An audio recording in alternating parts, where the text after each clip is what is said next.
ಬಾಲ್ಯ ವಿವಾಹಕ್ಕೆ ಮುಂದಾಗಿದ್ದ ಮನೆಯ ಮೇಲೆ ಅಧಿಕಾರಿಗಳು ದಾಳಿ ನಡೆಸಿದ್ದಾರೆ. ಮಕ್ಕಳ ರಕ್ಷಣಾಧಿಕಾರಿ ನೇತೃತ್ವದ ತಂಡ ದಾಳಿ ನಡೆಸಿ ಮದುವೆಗೆ ಬ್ರೇಕ್ ಹಾಕಲಾಗಿದೆ.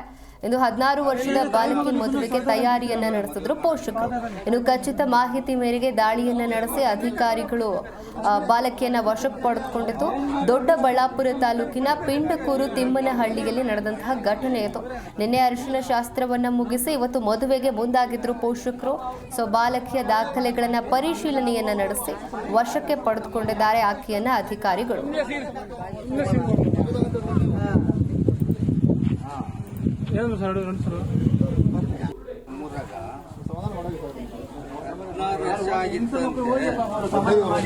ಹದಿನಾರು ವರ್ಷ ಆಗಿತ್ತಂತೆ.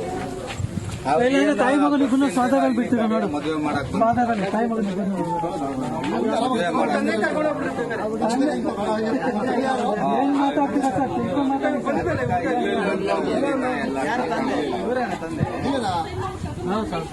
ಯಾರು ಮಹಿಳಾ